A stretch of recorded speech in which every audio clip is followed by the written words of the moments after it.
Good evening, Keto and Wrestling, MJ Wrestling Shoots family.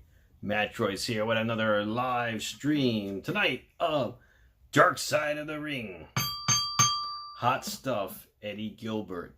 Please allow me to be your eyes and ears for this broadcast. It'll be playing in the background and we'll be talking about it during the commercial break. How's everyone doing tonight? We are live.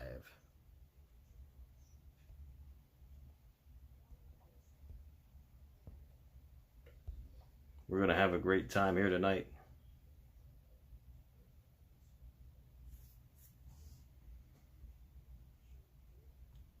What's up, bro? What's up, Rorito? What's up, Maroni?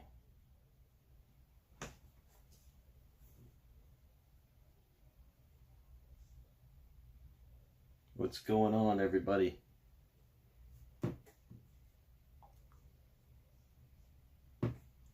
All right, here we go. It's Michael Maroney's birthday today, too. So during the commercial break, Maroney, we're going to wish you a very happy birthday, my friend.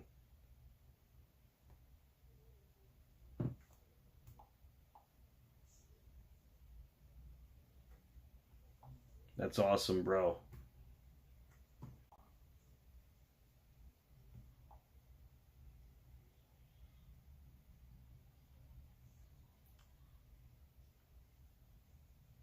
What's up, ATF Media?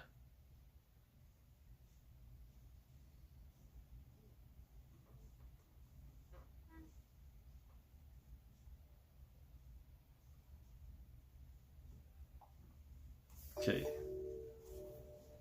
Here we go, guys. A tribute to a real warrior.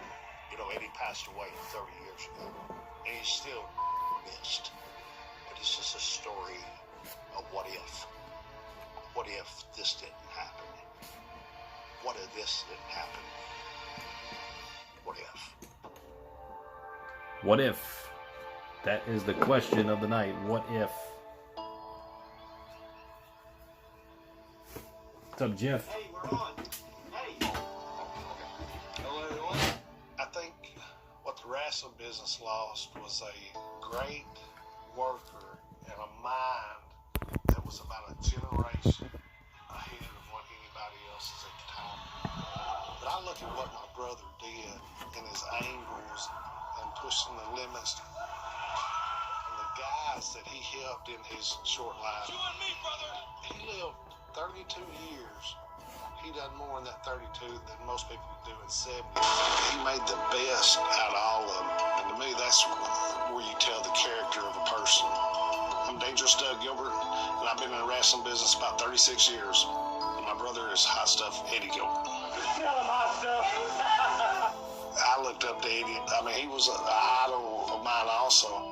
He was a fun guy. I mean, he was my best friend. And Eddie looked out for me, and I was lucky enough to have that. That's where we was partners in Memphis and everything. To me, that's really cool. That's history. It's like a museum. His life and obsession was wrestling.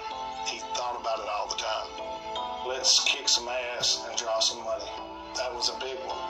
When he was a kid, he would make cards out with his friends' names on it, and I think that's when my dad realized he was actually really serious about the business.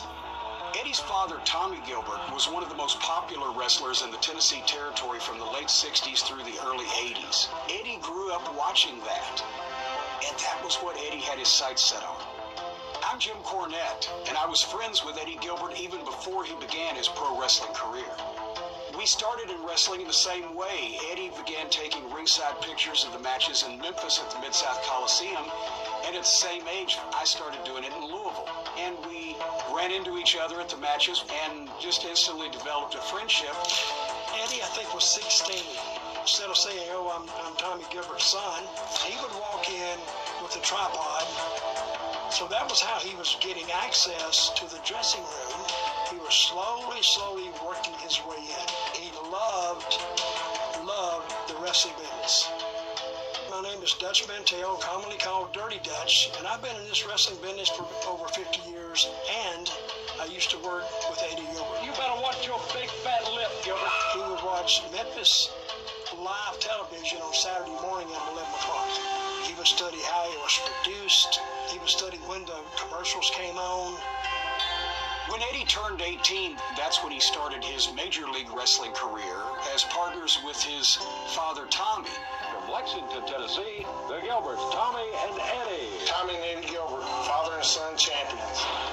My brother was thrilled any time to do anything like this with my dad. My dad was both of our heroes, and he wanted my dad to be proud of him. What teamwork by the Gilberts. I mean, the real idol of life was my dad. So I got to have a lot of adventures with him to watch it. I really enjoy watching back and forth and remember how it looks 10 years ago. That was well done. When he was training Eddie, it was for you to really be, to say that you're great, you got to be able to work with any style. Now, the bloody Tommy Gilbert in the ring right now. Tommy Gilbert had been trained by the old-timers. The way that they laid the blows in, you could hear the smack of the meat and the flesh from the cheap seats in the arena. Tennessee wrestling is about brawling, fighting, blood and guts, personal issues, hatred, rivalries, animosity. Hey, you guys save that for the ring. And Eddie Gilbert fit right into that. Here comes Eddie. Look at that. I just never got the chance, even up to 81, that I could show that I had any kind of character at all. Until Ricky Morton and I had this chance to go to Tupelo.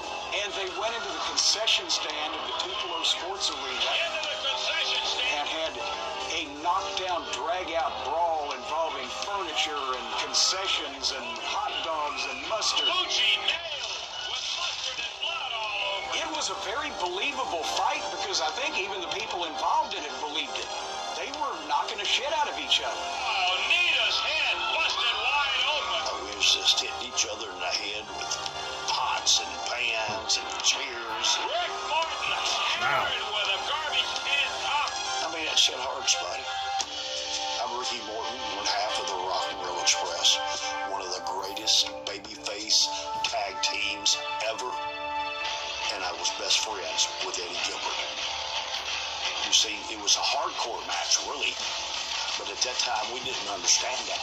As a matter of fact, that night is where Atsushi Onita got the idea for hardcore wrestling that he took back to Japan, and in the 90s made a fortune with.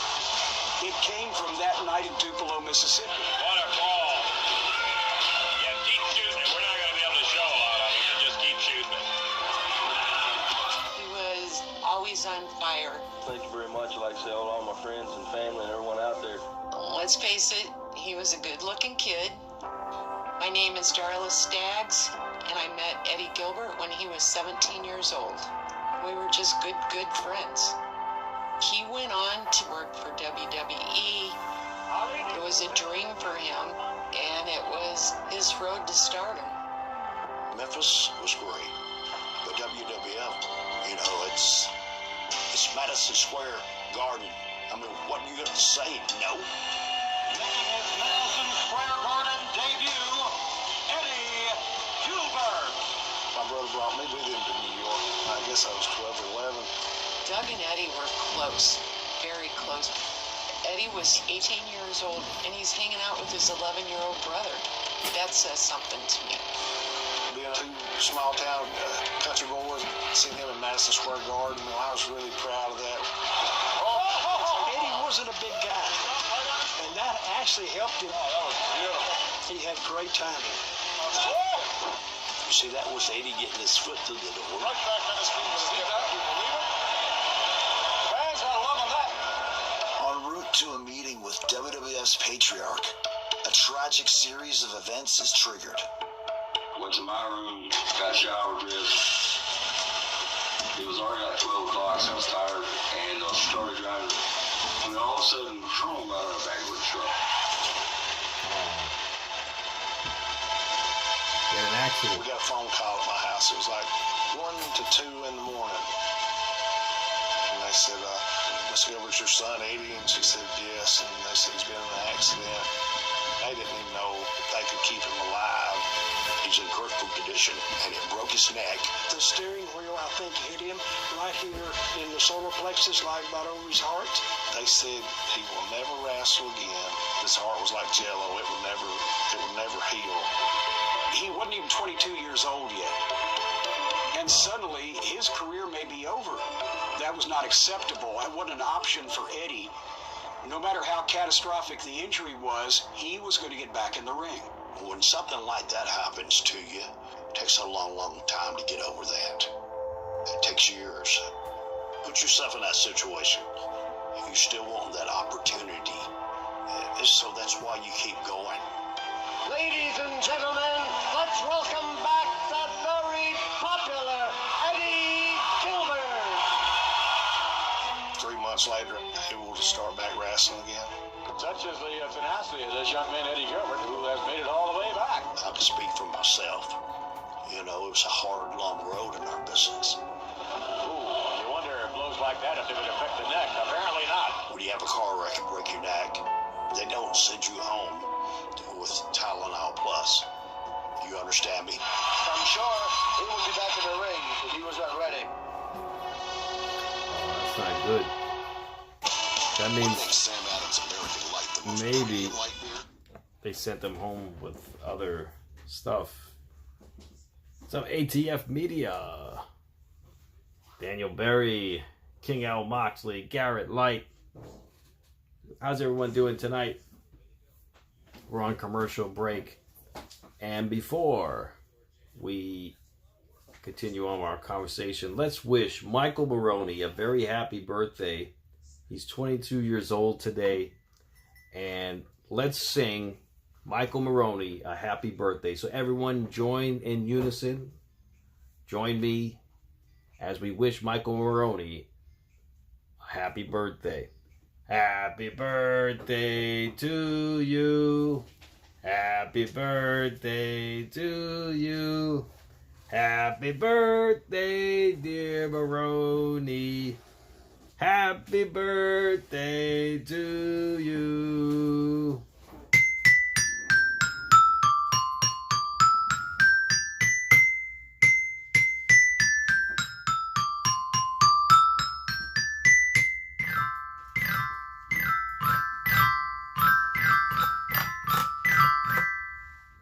We wish you many, many, many more, Michael Maroney.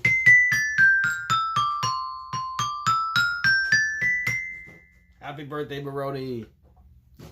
What are you going to do? Did you have your cake? Did you make a wish? Don't tell us what the wish is, though, because it won't come true.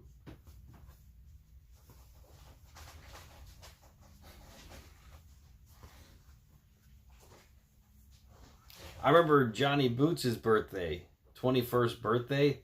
We took him to Atlantic City. And boy, did he have fun. He had a lot of fun. He gambled for the first time. He drank supposedly for the first time.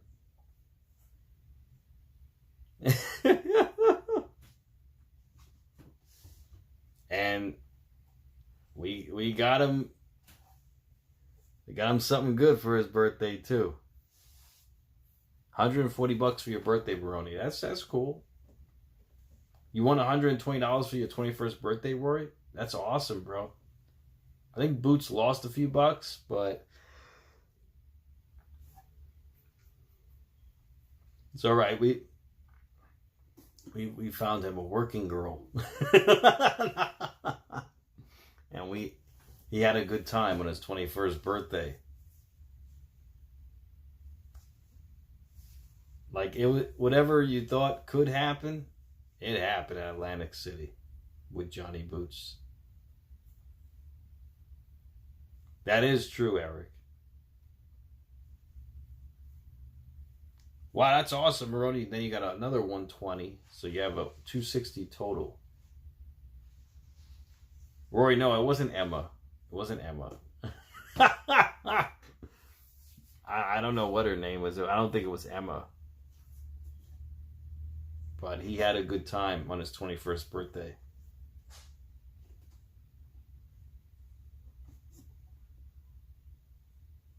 I mean, we had a really good time on that night. All of us did. We all had a great time.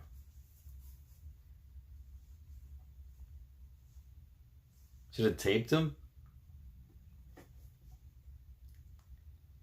I don't know if we had cameras on cell phones back then. I don't even know if I had my... Oh, I did have my regular camera, but I didn't film him.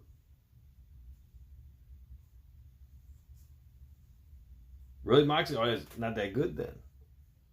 The ratings for SmackDown then. All right, we're back from commercial break.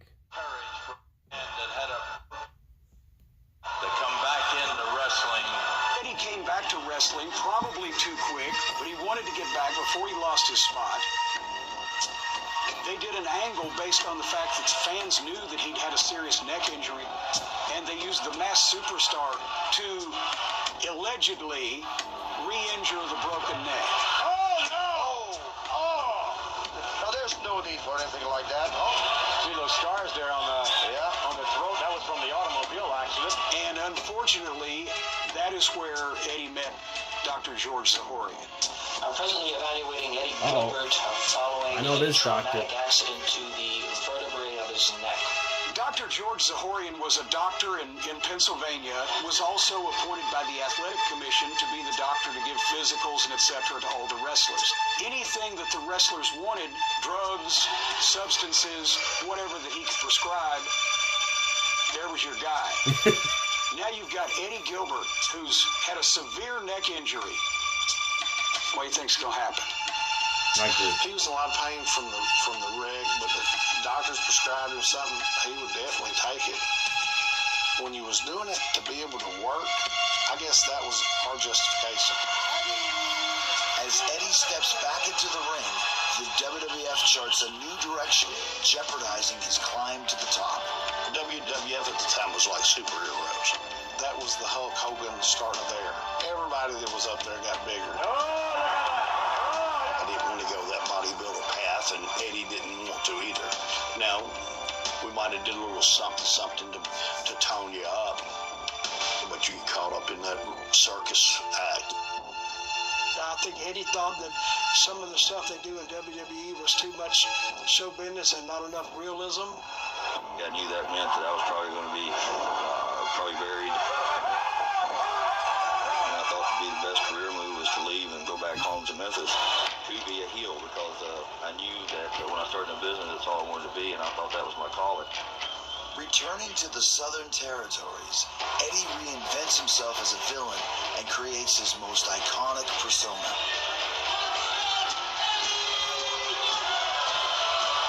Eddie knew that in the 80s, the people expected more excitement, more action, more life, more talking.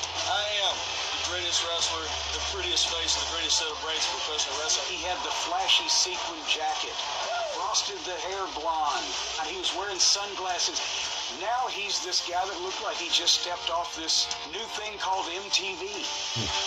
A cocky heel that really thought he was hot stuff and was better than everybody else. Listen to me, boy, when I'm talking to you! He came up with a pattern and a style that was all of his own. Heaven won't take me, and hell's afraid I'll take over. My grandmother said to me, he's so mean and dirty, I just hate him.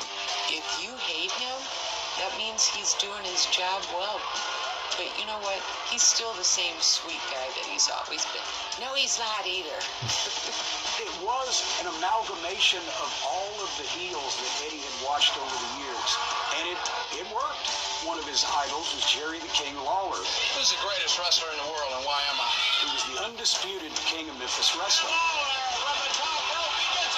I am in rare form, and I guess you saw it right there, didn't you? The first chance he got, he went to wrestle Jerry Lawler. Lawler, I want to tell you something, brother. You're not hungry anymore. I am. He ultimately wanted to follow in Jerry Lawler's footsteps as the king of Memphis wrestling. Wow. Jerry Lawler, look what you've done to me. When opportunity comes, you got to chase your dream. Stop, Eddie Gilbert! You're going to be real hot, brother. Eddie had that in his mind. He knew that. That's why he was successful down south. All Already a star in Memphis, Eddie gets his first shot at fulfilling his dream of becoming a company's booker in Louisiana, working for Bill Watts Mid-South Wrestling. The booker is basically the matchmaker. Even from the time he was a teenager, Eddie already had that in his sights. I knew it was 17, and no one was going to listen to me, so I had to wait till I was 25, which was, I was still one of the youngest ever get a chance. What's Eddie Gilbert doing out there? It'd be hard to find out, I think. Wrestling is more than just doing the moves. Wrestling is telling a story. I really think I need to set the record straight because I am not a communist, ladies and gentlemen. And Eddie was very good at that. You can do whatever you want to with this flag. I like to give it to you. Everybody loved Bill Watts. He was the big cowboy baby face down there. And everybody thought Eddie was going to do something trickier, low down.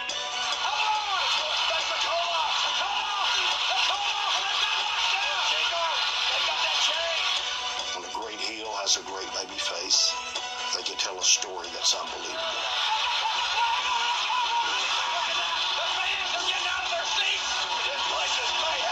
Really got to work to get that feeling when you walk out that the people hate you. What does the people want to pay to see for? They will pay because they don't like you. And they want to see the good guy beat the crap out of you. If you had heat like that, you was usually drawing good money. Eddie had some great guys there that went on to be superstars like Steen. Rick Steiner was there, Ultimate Warrior, Dr. Death Steve Williams. All these guys were there under the guidance of Eddie Gilbert. In his mind, he said, where can I take this guy? Oh, who can I book this guy with? Because his mind never stopped. And this is all I've ever wanted. I'm thinking things are finally falling in place here. We were successful, the gates were good, and the TV was turned around. But then the buyout came right after it. Bill Watts sold the company to Jim Crockett Promotions, and about a year and a half later, Crockett Promotions had sold to Turner Broadcasting. The kind of first one, I loved UWF. I hated seeing the people whose jobs it did, and I never forgot it. And then we got to WCW. Eddie's booking success lands him on WCW's creative team, trading sole control for a seat on a committee. Weighing in at 220 pounds, Eddie Hot Stuff Gilbert. One of the worst things to be is be on a friggin' booking committee because you have no control. And that's when Ric Flair got involved. Flair was the top star for World Championship Wrestling, and he demanded to be made the booker. Flair made the power play, he was doing the job, got it, and it was real appreciating their attention. I felt like it was being real recount a little bit. Ric Flair didn't know that much about Tennessee wrestling. Ric Flair didn't know that much about Eddie Gilbert. He wanted people to carry out what he was asking them to do. They go to Memphis one night. Eddie Gilbert is booked to wrestle against Ron Simmons. So Flair sends the finish. Ron Simmons beat Eddie Gilbert. There must be some mistake. This is Memphis. You can't beat me in a preliminary match in Memphis. So Eddie changed the finish.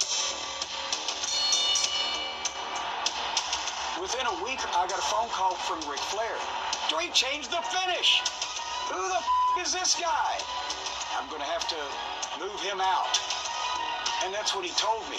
I'm fixing to have an opening on the creative team. Would you like to fill it? Ooh. I had had aspirations of one day being a booker, but here was an opportunity right in front of me to start doing what I'd always wanted to do, but it was at the expense of Eddie losing the chance to do what he wanted to do. Wow. Everybody wants to be the most I wonder what Jim did. Because I know Jim Cornette, he's got morals, but, he wanted a spot like that. I mean, I would assume he would have took it, I mean, what are you going to do? It's not your fault. This guy, Eddie Gilbert's having problems with the office. Cornette took the job, ATF. Oh, see, I knew he would take it. I mean, why would he not take it, No, I haven't heard anything about Puerto Rico yet, Rory. Not yet. But yeah, that's wild. I mean, and I gotta be honest. If I'm Jim Cornette too, I'd probably take it too because hey, Of course, I don't want someone to lose their job, but at the end of the day, you know, that's a spot I want too. So what am I going to do? You know, here's an opportunity. I would probably do the same thing. How about you guys? $40,000 for SummerSlam tickets elite package for 2 nights. Yeah, Moxley, that is insane, man. And they're sold out apparently. So people bought the tickets. $40,000 elite packages. That's wild. Well, Roy, I mean, I would love to if I get time, you know, but I barely have time right now. But maybe, you know, if I get some free time, I will, for sure. What's up, Maroney? Do I think Theory's going to join Seth again, Garrett? It's a possibility. You never know. Sami Zayn looks like he works at Home Depot. Who looks like your average neighbor.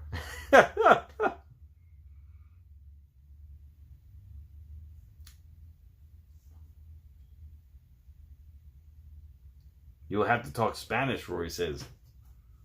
I'll just count to 10. Uno, dos. What's up, Eric Freeman?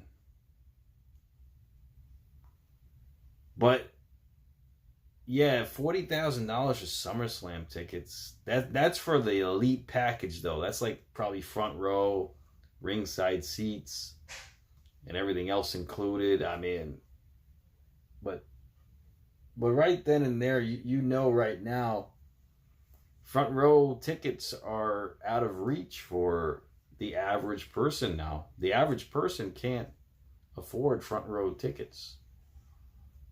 You have to be filthy rich or well off to spend $40,000 for 2 nights of SummerSlam. And just think that's a brand new car. That's a down payment on a house. That's a lot of money. That's a lot of money.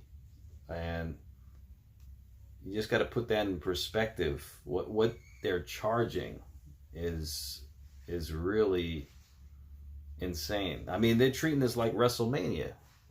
They're treating this like a second WrestleMania. This SummerSlam.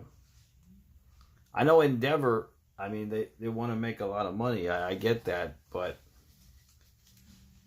it's very, very expensive. $40,000. Did WrestleMania cost that much for ringside seats? Dismissed from the creative committee. His spot taken by a childhood friend. Ladies and gentlemen, Jim Cornette will have a lot to say. We never had a face-to-face disagreement. However, Eddie told the story that, well, I showed up at the booking meeting and there was Jim Cornette sitting in my chair. Actually, no. Eddie never came in to see me there because he already knew he was done, regardless of whether I got the job or not. Oh. But I've heard it said by people close to him that demotion pretty much broke his heart. I just want to get out. The Jim let me out of my contract. I came back to Memphis in 1990. That's when I got my first full-time booking job in Memphis. What's up, Eddie Gilbert? Surprise, surprise, surprise! What a surprise, yes indeed. Returning to his home territory in Memphis, Eddie solidifies his legacy as an innovator, pushing the boundaries between reality and fiction even further. He knew the fans were getting smarter, and he was trying to do cutting-edge stuff. Lawler was shooting an angle. JJ said, well, what have y'all not done to him? And he said, well, I hadn't run over him. Well, Eddie, you gonna do what? You run him over. Anything down crazy. If I came at you with a car, you think you could jump in time the other way? It look good. It look good. Lawler says, man, I love it. Dang, he actually wants to do this. The only problem was we was going way too fast. Hey, look out. Oh, shoot. Oh, holy shit. Excuse my language. And what I said, Doug, is, do you think he's okay? No, I don't think he's okay. for some help from her. Damn, he was going. What the hell? Fans at home called the police department and said they had a hit and run. They was going to arrest Damn, us. he hit him So hard. The lawyer had to come out and actually tell the police it's not their fault. And I even said, you know, that He's wearing knee pads, but damn, he really hit him hard. People hated us for that, and I mean, we wanted them not to like us. But that goes into where you get to the point where it's almost went too far. One night, me and Eddie, we went to get in the car, and I heard Eddie say, "Hurry up, a guy's coming with a knife." What? He had a butcher knife, and he's running. And so I started trying to get the key in the car, and I heard Eddie say, "Hurry up, hurry up." And he got right almost to Eddie. There was cops at the fence, and a police officer saw that. He got him before they got to us. Wow. Here's the thing, and a lot of people don't understand this. Look at your TV today, and then go back and see what we do. He was ahead of his time for so many years. Oh, come on! And it was stuff that he thought about all the time. Rotten, despicable, devious mind. He's a perfectionist at work, and he was a perfectionist at booking. And a lot of people will say, well, that's why you wind up with burnout. I don't think he was the booker at one spot more than 6 months at anywhere. Most times when I was successful, I didn't really know on what. And so we just jumped back up again, so went to Alabama, changed everything. But there's always those few that think they can do the job a little bit better. That power stroke goes on for day one, and the booker takes over. And after a while, it's frustrating, and it's not worth it. You know, it's worth it. Yeah. As Eddie bounces from promotion to promotion, he enters a romantic relationship with WCW star Missy Hyatt. Ooh. Missy Hyatt was one of the first women in wrestling that was both attractive and used as the valet slash manager slash confidant of many of the top heels. And then, of course, we got adorable Eddie Gilbert. And then Eddie and Missy became a couple in real life. After he got off the booking committee in WCW, I bought him a boat, hoping that, maybe go fishing, relax. He took it out maybe twice. He didn't have a hobby. His hobby and his work and everything was wrestling. I remember the other day,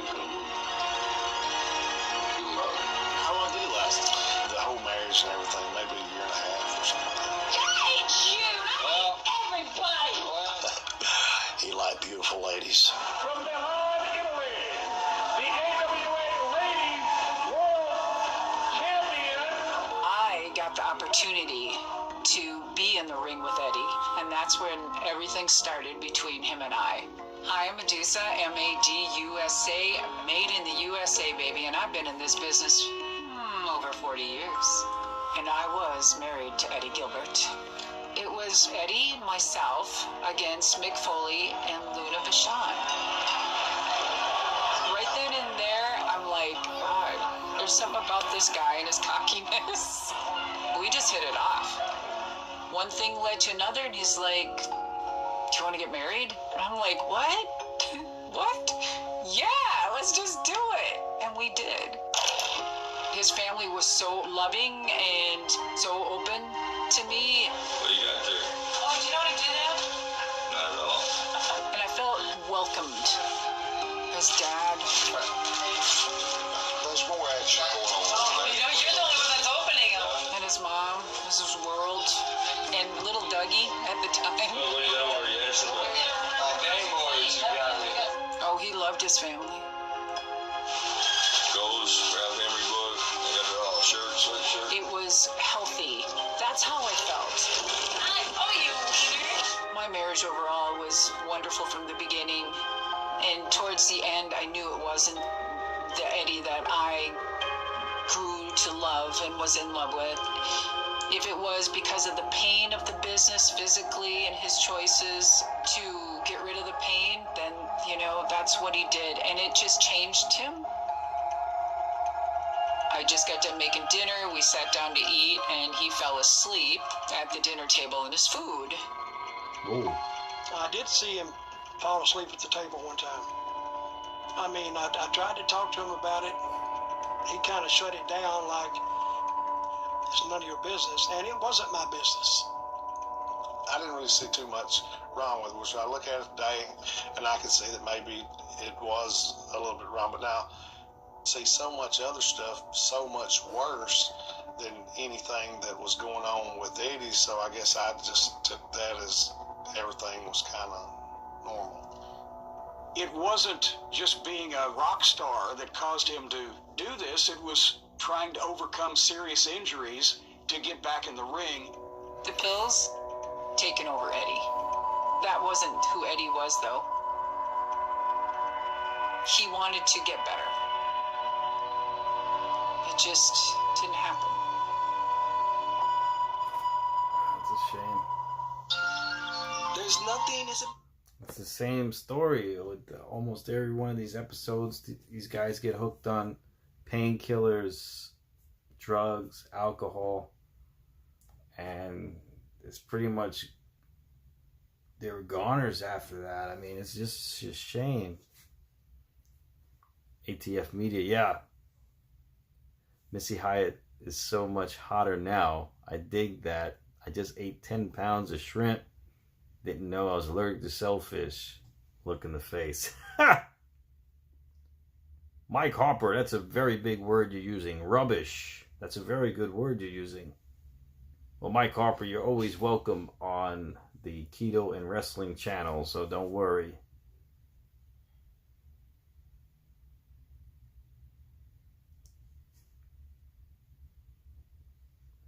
It reminds you of the Candido and Sonny story. It does remind a little bit, yes. It does remind me a little bit.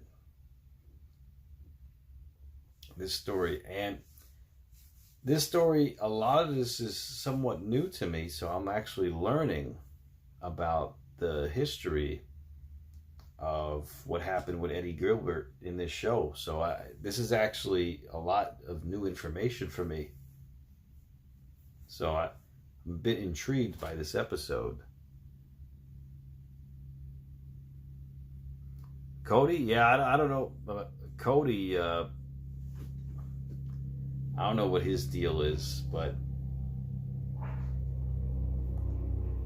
whatever it is, it's very political. His deal in pro wrestling.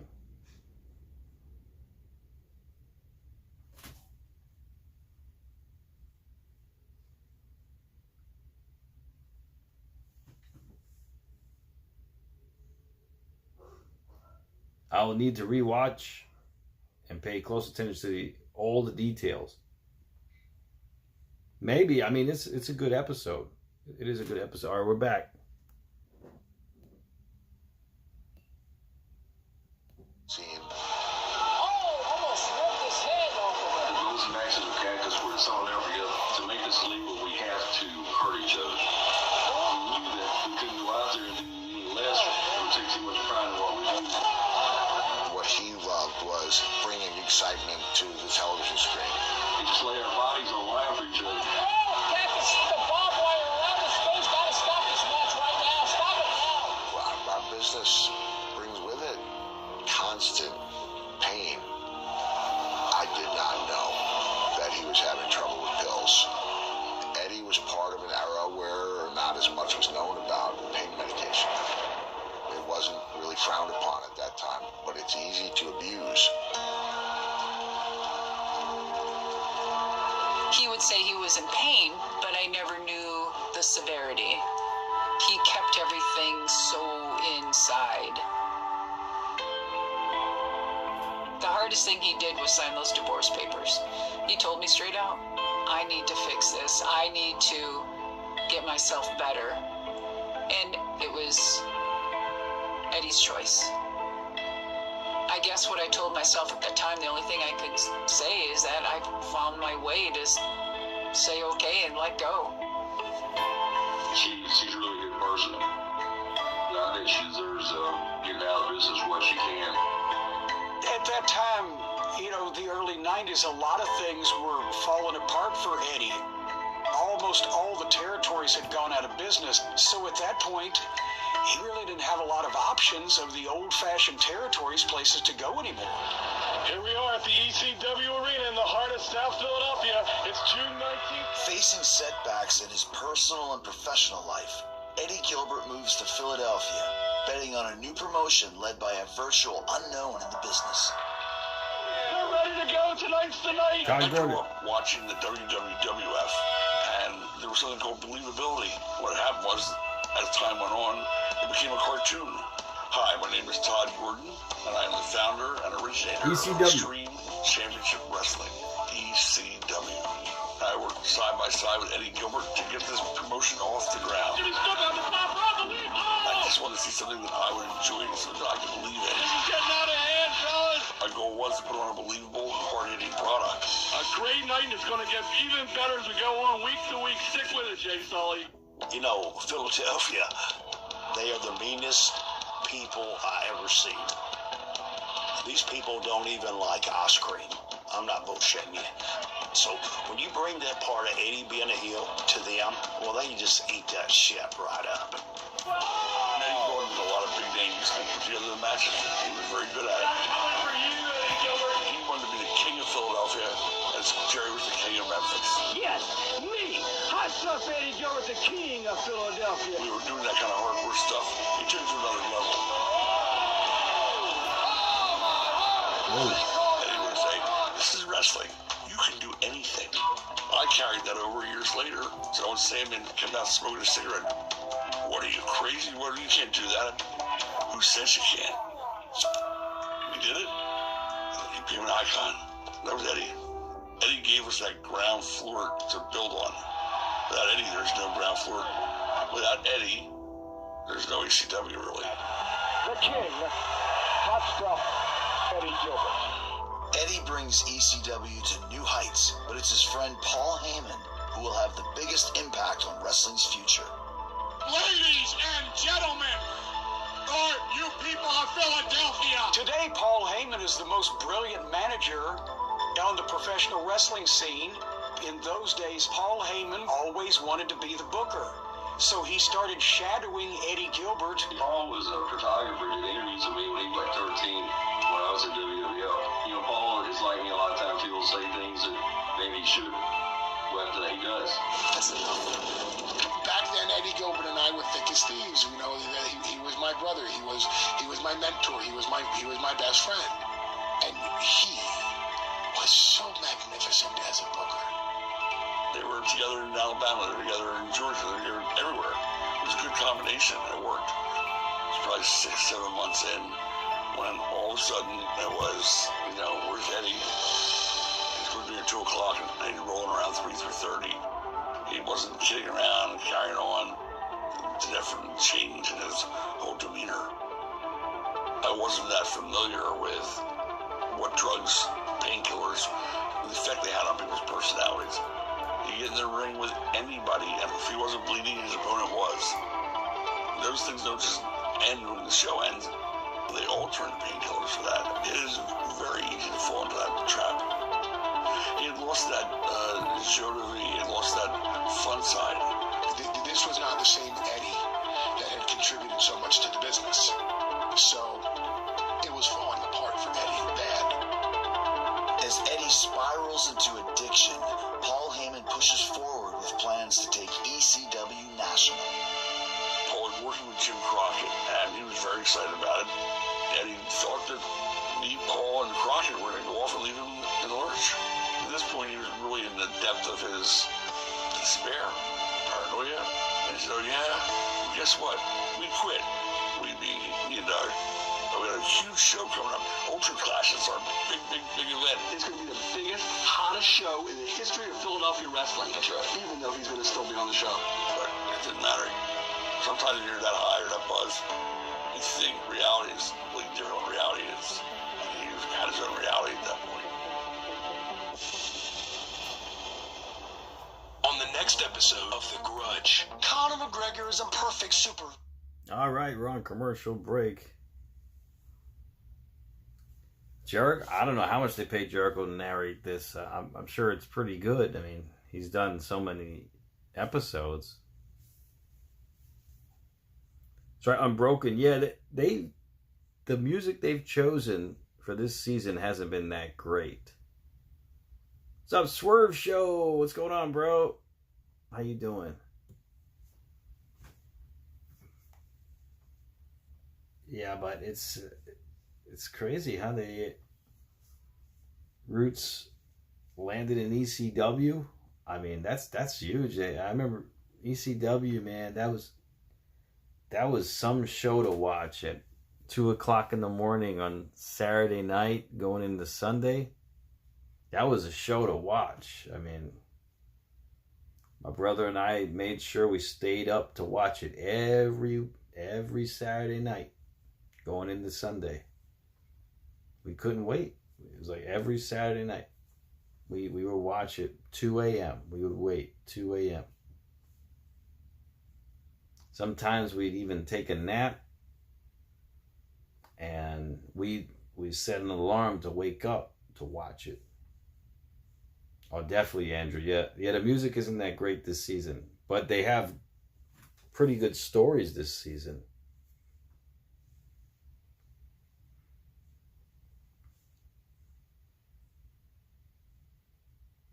Yeah, Roy. Oh, Puerto Rico was extreme before ECW was. Wow.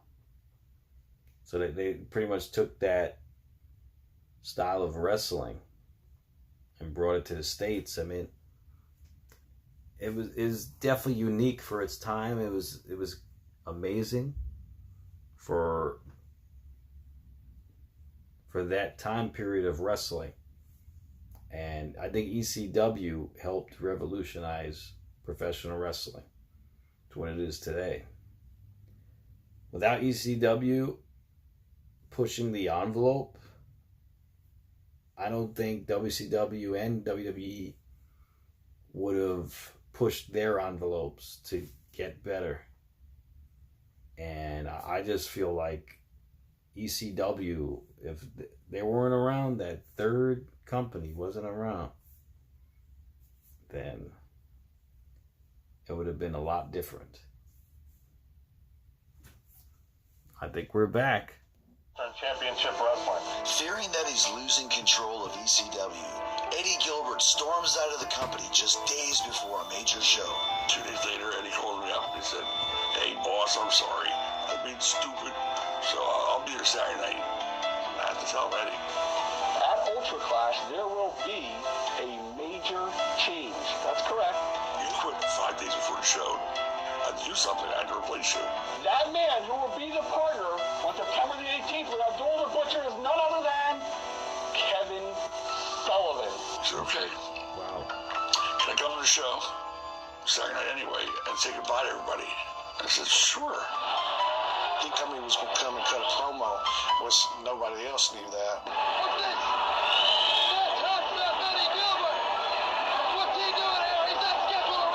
He told the people that he wanted to thank them for coming out and supporting ECW and supporting him and everything. And all of a sudden, they started hollering in the back, "Cut the mic, cut the mic, cut the mic." Oh, lost in the locker room. He said he tried to screw me by doing such a long goodbye. Why would you want to cut the mic on a guy that's just telling the people thanks for supporting the company and him? And that's what kind of pissed me off. So there was a bat there. So I thought I'd tell him what I had to say. I just swung the bat and I hit everything in there and broke it. A couple people come up that was my friends. I said, "Man, everything okay?" I said, "Man, everything's fine." He left, and Paul and Eddie really never spoke again after that. That was the end of their relationship. They were best friends. Made no sense. It was, I think in the end of Holly learned too well. Hollywood did. Oh my goodness, it's Eddie Gilbert. After Eddie Gilbert's departure, Paul Heyman propels ECW to heights few wrestling companies will ever reach. This is wrestling the way it's gonna be and the way we know that you like it. Rebranding Eastern Championship Wrestling into the iconic Extreme Championship Wrestling. With nothing left to lose, Eddie taps into his fan base, once again setting a trend that will influence the future. Eddie wanted recognition. He wanted to be able to plead his case. Eddie had been especially popular with the hardcore smart fans, the ones that knew the behind the scenes, the ones that knew how everything worked. A lot of the stuff's going to be out of order and stuff because later on. One of them basically sat Eddie down in a hotel room and shot the first shoot interview. First off, why don't you give up? Where one of the personalities involved in wrestling sat there and told inside stories of how it was done. I did a few angles of John, I'd like to tell you. In those days, believability in the ring was the most important. If the people know how they're being tricked, it'll kill the business. It got some people raising their eyes at, Eddie Gilbert did that. What's been your relationship with Waller? Yeah, I think probably the best described as lucky. It was about time that he did. Because everybody out there think they know everything about our business, and they don't. When he saw an opportunity, he took advantage of it before anybody else. About 10 years after he done it, everybody and their brother started doing it. Laid the Russian flag on Bill Watts. Eddie, he kept it on. Bravo marker. Eddie was the first one in the business to recognize that. But this was 1994. People in the business didn't do that. But that was all that Eddie had left. The smart fans loved his booking, but the upper echelon in the major companies, they didn't really know or care. I was running Smoky Mountain Wrestling out of Knoxville, Tennessee. Smoky Mountain Wrestling. I called Eddie. I said, Eddie, you've got a great mind. Let's see if we can put this thing together. I can't believe what I'm seeing here. Hot Stuff Eddie Gilbert is here, and what are you doing here at Smoky Mountain Wrestling? I didn't know you were going to be here. Well, he came to the TV taping. Just to be honest with you, I didn't really know I was going to be here either, but came out and had a match with Ricky Morton. Reversal of the Irish whip, and he brought him with that power. He looked great. He was ready to go. And he told me, we're going to shoot this angle tonight. We'll be right here next week. Show us what you got. Hot stuff. Maybe we won't go through with it because I have an opportunity in Puerto Rico to do what I love. Puerto Rico, Roy. And that's booking. I was proud for her. And I said, go for it. If you don't come back, I'll cover it up. And bless my heart, he never came back. After that first TV taping, I never saw Eddie Gilbert again. He was dead 3 months later.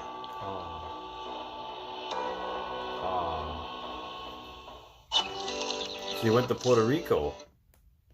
What happened? Why did he pass 3 months later? So he never came back. He just stayed in Puerto Rico. Wow. Rory, you were right, man. Deportivo. He just mentioned Puerto Rico, but apparently that was his last time he was with Jim Cornette. Jim Cornette saw him. Yeah, Andrew, I'm not a fan of this music this season. It's somewhat terrible, in my opinion. Could have been a lot better.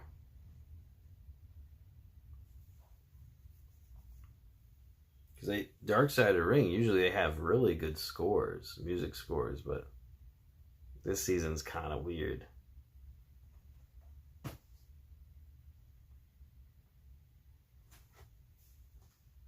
Bring back Lana and Lashley to do Lana, Rusev, and Lashley's story. Oh, yeah.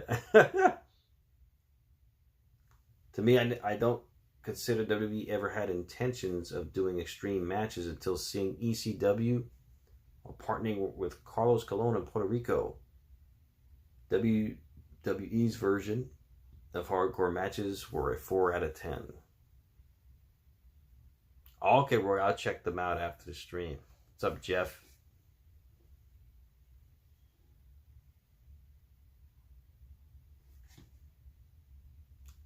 The season's in the dog pound, Moxley says. I mean, some of these episodes are pretty interesting, but they all have very similar outcomes, you know. It's a shame, you know. It's very upsetting to hear all this. Definitely Garrett.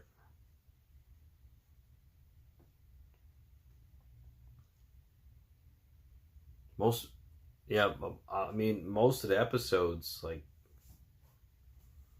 they end like this. All right, they're showing what Theories, something about the mafia. next season, It's one of the next biggest episode. drug dealers in the country. I don't know what parts of this are true and what parts aren't, but this was certainly quite real. We knew one day Billy Jack would do something crazy, but we never thought it would be that crazy. Dark Side of the Ring. New episode next Tuesday at 10 on Vice. Who's that for Looking next to make a episode? fresh start and leave his demons behind, Eddie Gilbert heads to work in Puerto Rico. He looked at it as a great opportunity to turn it around.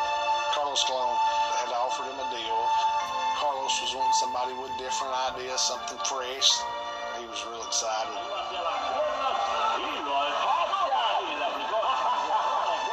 This is the briefcase that my brother carried around all the way to his Puerto Rico days.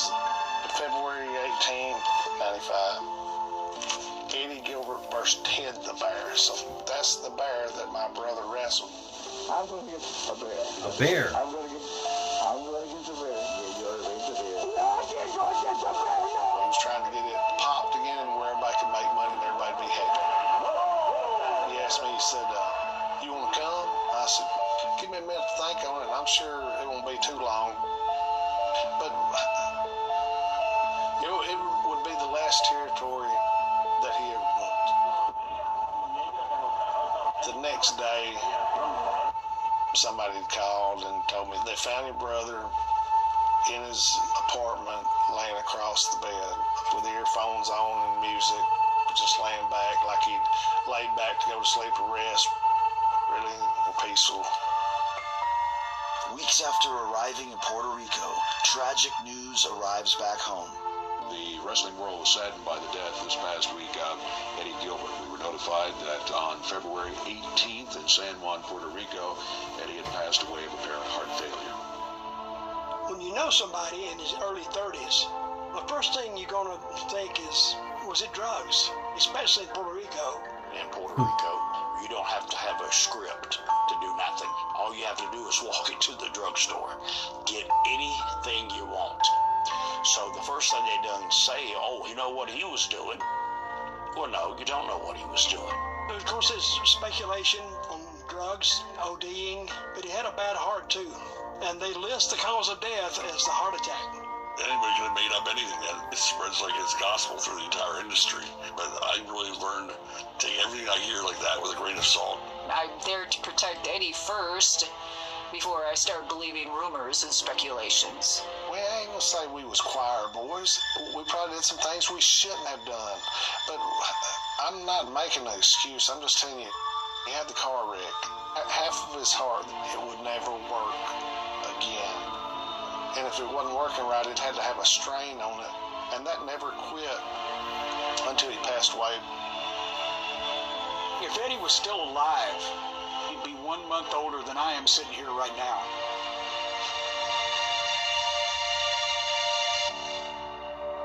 We kept in contact. We wrote letters to each other. And this one here that I kept was probably just one of the end ones. He starts off with Deborah Ann. Deborah, you have been a terrific friend, lover, companion, and most of all, best wonderful wife. I just wish I had realized that before it got too out of hand. I have nothing but the most respect for you as a person and your abilities in the ring and also in the...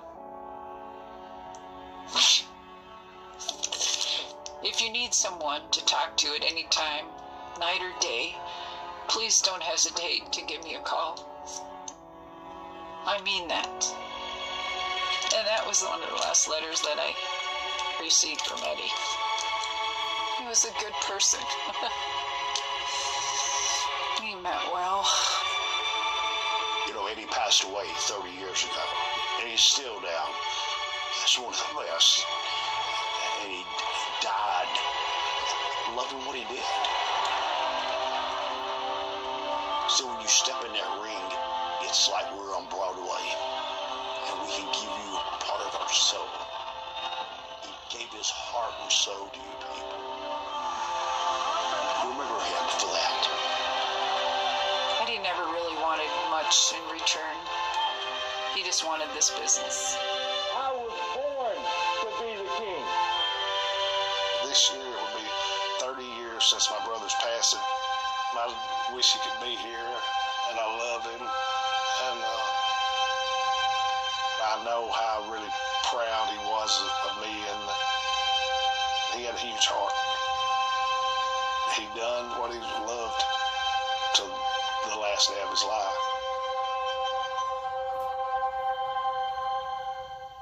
Well, he lived his dream, you know, and it's very commendable. Honestly, it's very much commendable and very noble to do such a thing. But, geez, he was young. 30 years old. Yeah, that's sad.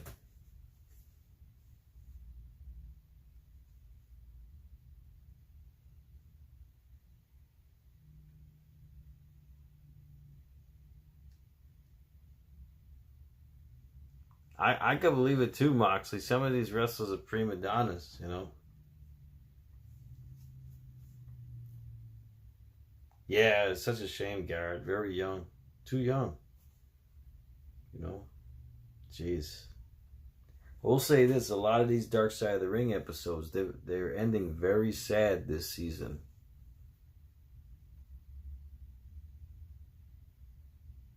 Liv? Well, that's apparently her plan to go into Hollywood. That's what she wrote in her diary. The episode wasn't very great, ATF Media said. I mean, I don't think it was great either. I just learned some new things, but I don't think it was great per se, but it's definitely eye-opening to see that Eddie Gilbert, he was like the pioneer of shoot interviews. I mean, that's pretty damn cool.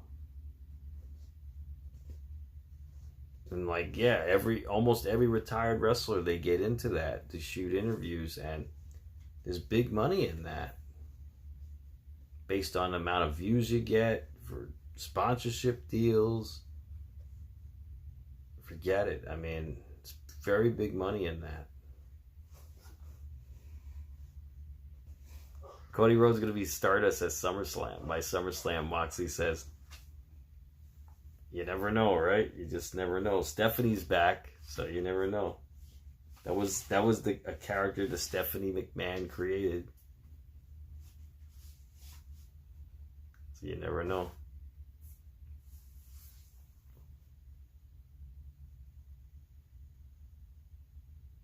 Oh, okay, Roy.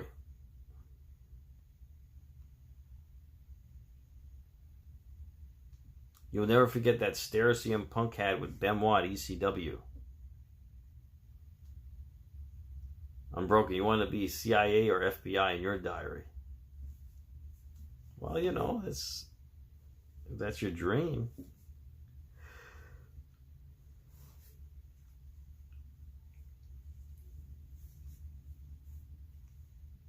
All right, guys. Well, I want to thank you so much for joining me tonight. I hope you all be safe and be well. It's so great to see you guys. And I hope you enjoy the rest of your week. Have a great night. Get some rest tonight. Have some good food, some good laughs, relax, chill out. And I'll catch you guys next time on the next live stream. Oh, nice, Rory. All right, ATF Media. Be safe, be well. Good night, Rory. Good night, Garrett Light, Moxley, Unbroken. Everybody, it's so great to see you guys, and I hope I see you guys on Raw next week. I probably, most likely, won't be able to do SmackDown, but I'll see you guys for Raw for next week. Good night, Maroni, and happy birthday again, Maroni. May you have many, many, many beautiful more birthdays, man. Yeah, and broke. Yeah, it's a shame. It's really a shame. Good night, Garrett. Good night, bro. Good night, everybody. Be safe, be well. Matt Troy signing out. So great to see you guys. Elvis, yeah, he made past Roman's record. I mean, Elvis has a big record right now. All right, good night, guys. Be safe, be well. Matt Troy signing out.